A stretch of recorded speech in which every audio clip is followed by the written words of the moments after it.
মদিনাবাসী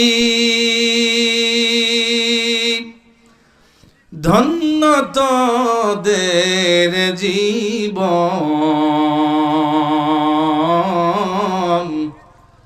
তোদের মাঝে ঘুমিয়ে আছে দোজাহানের মহাজন। এখানে বর্ণনা করেছেন আম্মা জান আয়েশা রাদিয়াল্লাহু তাআলা আনহা। তিনি বলেন, আল্লাহ নবী একদিন মসজিদে নববীতে সাহাবায়ে কিরামদের সামনে দ্বীনের আলোচনা করতেছিলেন। হঠাৎ করে আমি আয়েশা বিশ্ব নবীজির বাণীগুলো ঘরে বসে বসে শুনতেছিলাম। অনেকক্ষণ শোনার পরে আমার চোখের ভিতরে ঘুম চলে আসলো।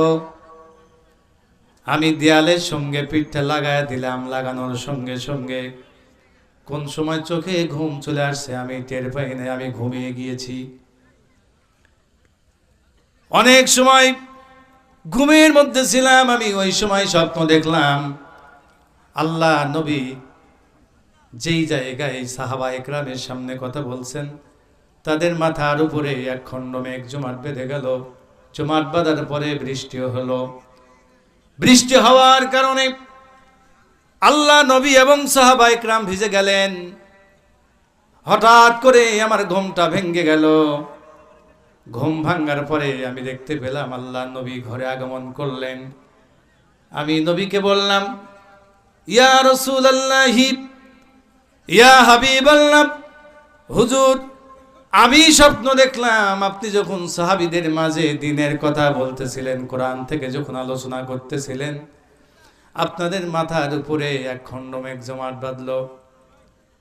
জমাট বাঁধার পরে বৃষ্টি হলো। বৃষ্টি হওয়ার কারণে আপনি নবী এবং সাহাবায়ে কিরাম ভিজে গেলেন। এখন আমি দেখতে পাচ্ছি আপনার গায়ে শুকনো কাপড়। ব্যাপার কি, আমার স্বপ্ন মিথ্যা হয়ে গেল নাকি?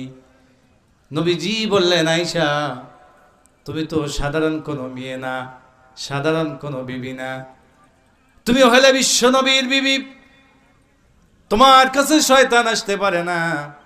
আম্মা জান আয়েশা বলেন, হুজুর তাহলে আপনার গায়ে শুকনো কাপড় কেন?